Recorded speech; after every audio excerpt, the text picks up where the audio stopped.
Assalamualaikum warahmatullahi wabarakatuh. Yang terhormat kepada dosen pengampu mata kuliah ekologi, Dr. Eming Sudiana, MSI.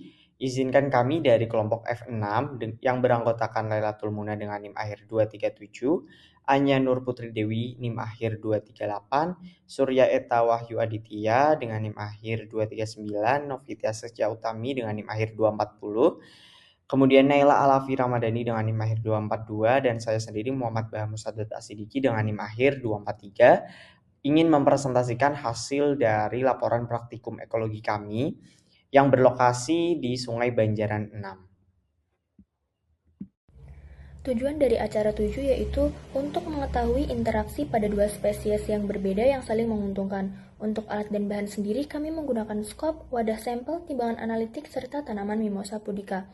Untuk metodenya sendiri, yang pertama, pilihlah tanaman Mimosa pudica yang besar, yang memiliki bunga, serta berpolong. Yang kedua, cabutlah seluruh bagian tanaman tersebut.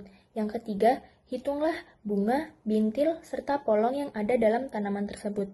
Yang keempat, hitung biomasa seluruh bagian tanaman.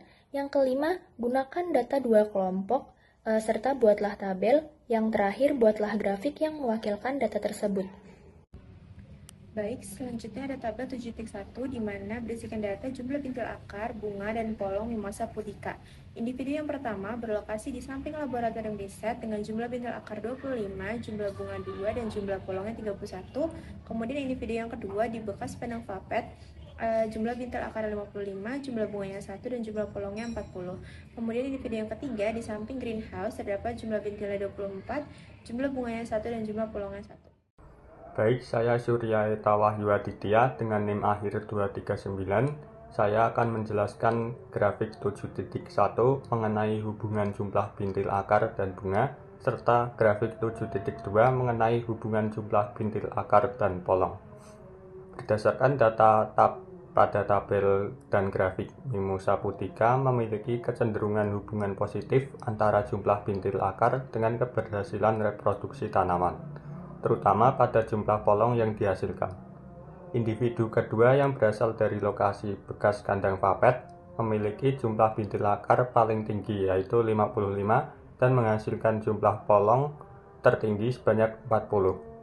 Sebaliknya, individu ketiga yang hanya memiliki 24 bintil akar menghasilkan polong sedikit yaitu 1. Data ini menunjukkan bahwa semakin banyak bintil akar, maka kemampuan tanaman dalam menghasilkan buah atau polong cenderung meningkat. Jumlah bunga pada ketiga individu relatif rendah dan hampir sama, yaitu 1-2 bunga saja. Hal ini menunjukkan bahwa pembentukan bunga tidak hanya dipengaruhi oleh jumlah bintil akar, tetapi juga faktor lingkungan lain seperti intensitas cahaya, unsur hara tanah, usia tanaman, dan kondisi fisiologis tanaman. Nah, hal tersebut ini tuh sesuai dengan penelitian dari Sapalina et al. 2022 yang menyebutkan bahwa simbiosis leguminosa dengan bakteri penhambat nitrogen ini tuh mampu meningkatkan pertumbuhan dari biomasa dan hasil reproduktif tanaman karena peningkatan ketersediaan nitrogen. Nah, selain itu dari jumlah bintil akar yang efektif berkorelasi dengan peningkatan pertumbuhan vegetatif dan juga pembentukan organ reproduksi pada tanaman legum. Nah, ini tuh menunjukkan bahwa aktivitas dari fiksasi nitrogen pada bintil akar ini tuh dapat meningkatkan alokasi dari nutrisi menuju pembentukan buah dan juga biji. Nah, hal tersebut ini tuh juga diperkuat oleh penelitian dari Mar'atus Soliha 2023 yang menjelaskan bahwa hubungan antara bintil akar dan juga bunga itu seringkali tidak selalu linear karena pembungaan itu dipengaruhi oleh banyak faktor eksternal seperti suhu, fotoperiode, dan juga ketersediaan air. Oke, yang terakhir itu ada kesimpulan. Berdasarkan hasil pengamatan, terdapat indikasi bahwa jumlah bintil akar memiliki hubungan positif dengan keberhasilan reproduksi generatif Mimosa pudica, khususnya dalam pembentukan polong. Tanaman yang memiliki jumlah bintil akar lebih banyak cenderung menghasilkan polong dalam jumlah yang lebih tinggi dibandingkan tanaman dengan jumlah bintil akar yang lebih sedikit. Kondisi ini tuh menunjukkan bahwa proses fiksasi nitrogen yang berlangsung pada bintil akar berkontribusi dalam meningkatkan ketersediaan unsur hara yang diperlukan untuk perkembangan buah dan biji. Akan tetapi pengaruh jumlah bintil akar terhadap jumlah bunga tidak terlihat secara nyata karena jumlah bunga yang dihasilkan relatif sama pada setiap individu.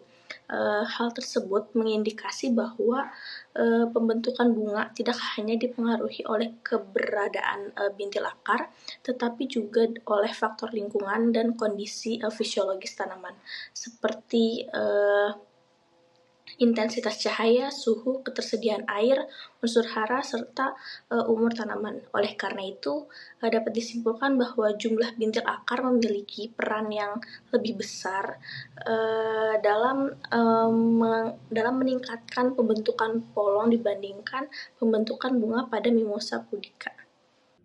Baik, yang selanjutnya daftar referensi. Nah, berikut merupakan beberapa referensi yang kami cantumkan dalam pembuatan atau dalam diskusi mengenai CBL kami.